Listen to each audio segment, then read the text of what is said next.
All right, I'm going to go ahead and call this work session to order on AO 2019-130, Municipal Contractors Certifying Compliance with Fair Wage Practices and Workplace Safety. Let's go ahead and start with introductions, starting on this side with John.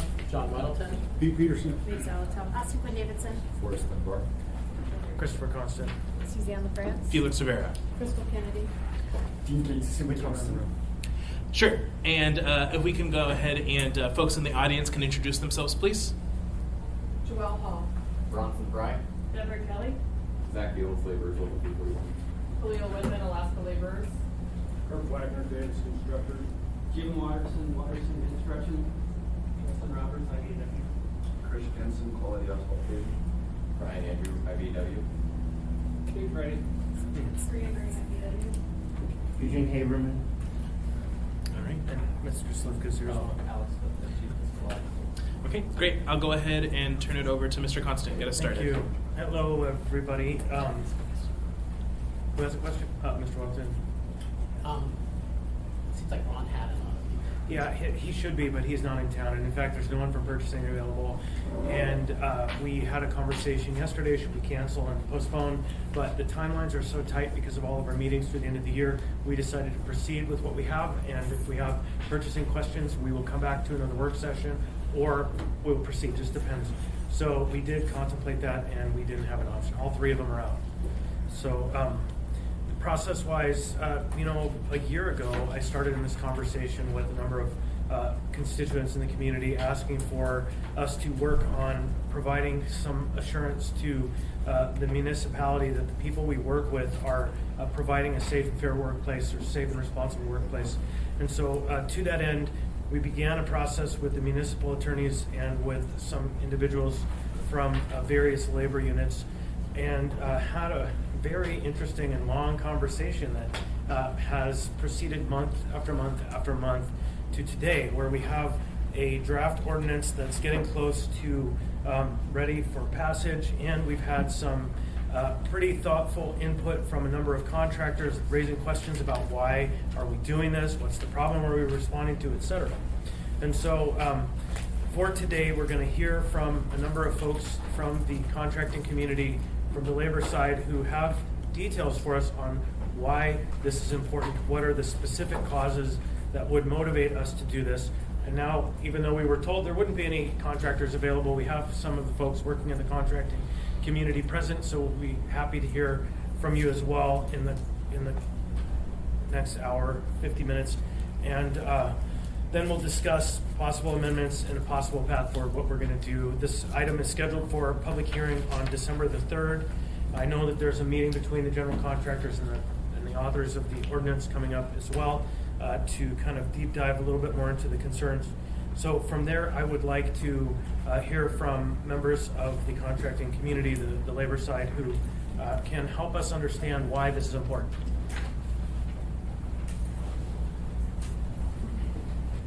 Sure, come on up. Identify yourselves for the record, Mr. Chair. You can lead from here. They want to sit up here? Yeah. Let's go ahead and come up here. And then if you could both can please identify yourself. Sure.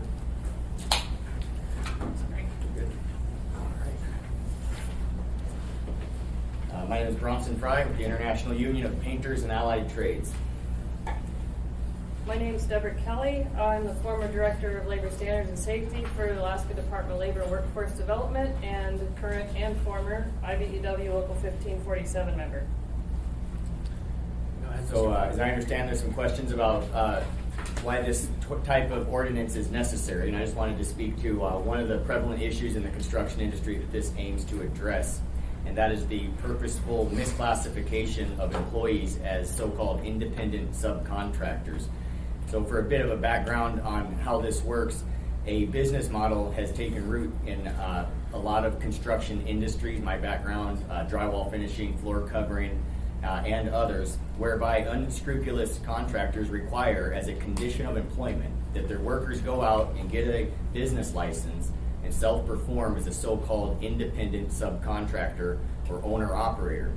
And when an employer classifies or misclassifies all of their employees in this manner, They no longer are obligated to pay workers' compensation insurance or payroll taxes, and in doing so are able to cut down their bid cost substantially and oftentimes give themselves a competitive edge over honest, law-abiding employers. This is not a made-up, fanciful thing. The Denina Center, which we're all familiar with, a municipal job, had a company bid the drywall and the painting. That company turned around and bid just the drywall finishing portion to another company, who then turned around and had 13 of these so-called independent subcontractors do all of the labor work. One employer provided all the material, all the direction, the control on the job site, but classified all of their workers as independent subcontractors, gained such a competitive edge in their bid that they were able to secure what was a really large project. So, yes, ma'am. Bronson, would you mind just explaining why misclassifying as an independent contractor leads to be able to do it for cheaper? Because workers' compensation premiums can be up to 30% of your labor cost in construction. It's inherently dangerous work. When a company sits down to bid a job, you have your material cost, your bucket of paint, your lumber, which is about the same for everybody. You have your overhead, the time it takes to look at the prints and keep the lights on in your office, depending on the size of your office, about the same. There's your profit, which depending on the industry is a percentage of your bid. Again, typically the same in an industry. And then you have your labor, which is the only real variable in the process. So if you can take up to 30% of your labor cost, cut it by misclassifying your workers and not having to pay workers' comp or taxes, then you can give yourself a substantial advantage on the bid day, especially on a really big job. And so that's why people do it. Which would maybe end up in the muni hiring contractors who are hiring subs and not providing what they're legally obligated to do. It could turn out that way. I mean, there could be a catastrophic injury or death, and then you would have potentially an investigation open, and one of the few times in life where it might actually roll uphill. And that's certainly nothing that the city wants to see happen. What this ordinance does to address that is ties the definition of independent contractor to the statutes in the state law, which were recently amended to reflect certain criteria to define specifically what an independent contractor is. So the actual mechanism in this ordinance that would help address that is that specifically, tying it back to the state definitions. I just want to go ahead. Yeah, I'm recalling too that another example of costs is health insurance and Social Security. You didn't mention those, but those would also be included. Yes, ma'am. Right.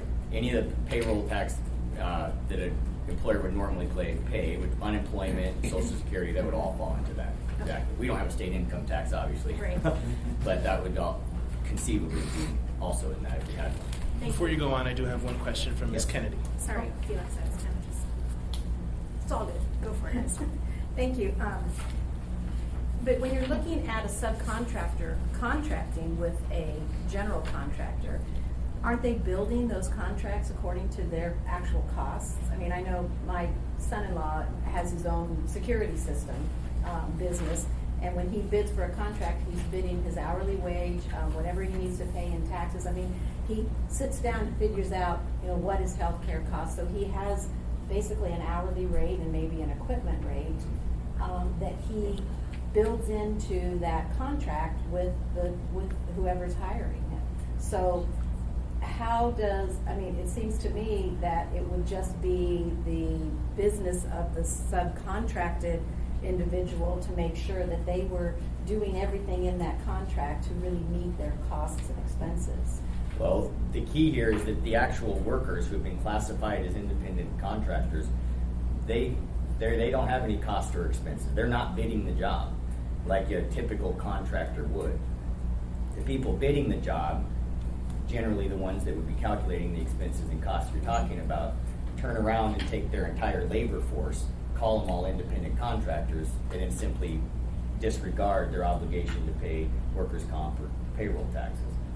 So those workers that are doing the work, they're called independent contractors. They're not actually preparing bids and going out and bidding these jobs.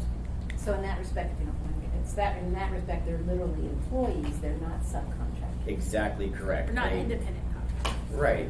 they've been misclassified employees as independent subcontractors. But they will Employees have- that have been misclassified. But they have a license. They Correct. have their own license to do business as that, for that individual service leader. Right, but having a business license doesn't automatically, within this context, make you an independent contractor. There's more to it than that, direction, control. Certain criteria, which we've now defined in state statute, and we're trying to tie to these municipal projects through this ordinance. Thank you. Go ahead. I just wanted to hit a couple quick notes. The U.S. Department of Labor Wage and Hour Division found in 2014, 55 workers in Chicago were owed $92,252 in overtime and unpaid minimum wages. They were illegally classified as independent contractors. People that aren't classified as independent contractors also don't have the protections that employees would have, so these anti-discrimination protections, and you oftentimes see people that are minorities being taken advantage of by this unscrupulous business model at a disproportionate rate. The U.S. Office of Workforce Security and Planmatics, in an extensive 2000 survey, found that by hiring independent contractors, employers reduce costs directly by not being required to pay state unemployment taxes and workers' compensation insurance. And in the construction industry, it's particularly insidious because of the bidding process relating to the industry. And that's what causes such an unfair playing field in the business side of this. So besides the burden for injury being shifted down onto workers, which I think we can all agree is terrible, you also have a fairness in contracting issue where honest, law-abiding employers cannot compete, and they're forced to either adopt this unscrupulous business model or go out of business because they're not going to get any jobs. Lastly, the Congressional Research Service noted that employers that have high levels of misclassification of workers earn higher profits and expand relative to compliant employers, which results in an inefficient allocation of productive resources. And of course, an effective government relies on the payment of taxes. And a healthy, competitive environment, a critical component of our market system, is based off the idea of fair competition. So we're looking to bring that to work funded by our municipality. I have a couple questions for you, Mr. Peterson. Thank you, Mr. Chairman. So if one of these independent contractors was severely injured on the job, his employer has no insurance for that employee, so he ends up footing the bill himself. He could end up bankrupt because he was working as an independent contractor. That is absolutely conceivable. There would likely be an investigation opened to determine employee status, and depending on what happened in that investigation, you could see penalties again go up the chain from the subcontractor to the general or potentially the end user, which in this case would be the city. And that would be, I think, why it's relevant to this group. All right, thank you. Thank you. Ms. Salaton. Thank you, Mr. Chair. I went ahead and looked up or the Alaska statute site, 23.30.230. Top of page 3. And it doesn't make any sense. It doesn't define independent contractor. In fact, it defines a lot of really odd jobs, like part-time babysitter, cleaning person, harvest help, or similar part-time or transient help. So I guess, and maybe this is a question for Dean, or Quincy. Is this it? This is the I don't know what you're looking at, but it is hard to find because it's been recently amended. She's looking at the top of page 3. Oh, I know where she's looking at the ordinance, but I don't know what statute. Can we have, I'm looking at that, looking for that statute. 233320. Can it be sent to us? Yes. Perfect, thank you. Because I'm having a hard time reconciling what always comes up via multiple Google searches. So Is that take a look raising at its it. hand? I can address that. Sure. Go ahead. Zach Field, Labor Proposal 341. So the legislature is at 1 or 2 sessions ago, Bronson passed HB 79 to define independent contractor and provide a clear definition that complements the existing statutory definition of employee. So we finally have a statute code employee and independent contractor. I don't remember the code citation offhand, but those two are clearly defined. And there's a very clear set of tests about what constitutes an independent contractor, which is consistent with many years of case law. Can I ask a follow-up? Yep. Is it a factor test? Is it going to lay It's a out? multi-factor test, Okay, yes. thanks. That's helpful. Quincy, could you just check if that's the right Yeah, reference? it's not working here. It doesn't have to be right now, but just in general. Thanks. Thanks, Chris. Okay, so Oh, Mr. Weddleton? Are you done? I'm open to questions or however. Can I ask you a Did question? Jeff want to? Mr. Chair. Yes, sir. Go ahead, Mr. Weddleton, and then we'll move on to the next presenter. I think a lot of this, you kind of assume that the city's already doing, like workers' comp. I mean, because if I hire someone, a contractor to fix up on my building, and they don't have workers' comp, it comes back to me, so it's pretty obvious. But excuse me, on things like independent contractor, I mean, that's something, I mean, IRS watches that, doesn't it? I mean, if you're not hiring properly, the IRS, that's a lot heavier hammer than the city doing anything. You know, I can certainly appreciate how it would be easy to assume that, but unfortunately, it's just not the case.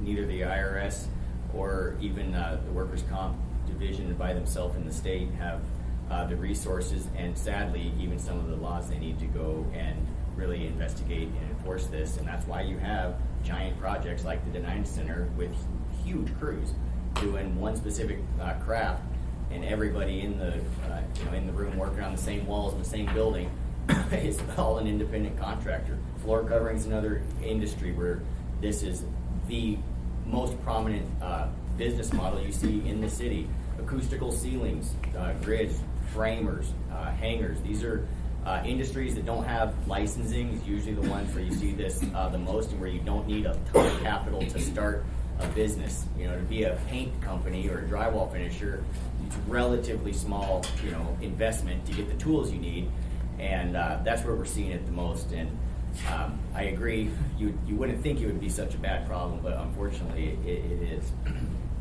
Thank you. Thank you. Ms. Quinn Davidson? Thank you, Mr. Chair. I was just going to add that what I like about this ordinance is that it puts the burden on everyone who wants to be a contractor to certify. So there isn't a lot of work by procurement, and we work extensively with Ron and with Quincy and Dee to make sure that this wouldn't be a burden on procurement, because they're merely getting information that they've certified that they're following the law. So right now, they don't need to do that. They don't need to submit that information. So anyway, I just want to add that. All right. Thank you. All right. Go ahead. So I was going to speak a little bit about wage theft and OSHA standards, both of which are specifically called out in the ordinance. So wage theft is an issue. That's basically the non-payment or underpayment of minimum wage, overtime, promise payments at working hours, things like that. And the numbers are pretty high. In just 2019, the Federal Department of Labor recovered $322 million in back wages. And that's just the Federal Department of Labor. That's not even counting the state agencies. And over the last 5 years, that number balloons to $1.4 billion in back wages recovered. The 2019 numbers show that the construction industry has the highest amount of wage theft or the wage recoveries by the Department of Labor, followed by food service and healthcare. So construction being, of course, a big portion of municipal contracts, that's a pretty big concern. That in construction alone, there were $48 million of back wages recovered in 2019. And that's recovered on behalf of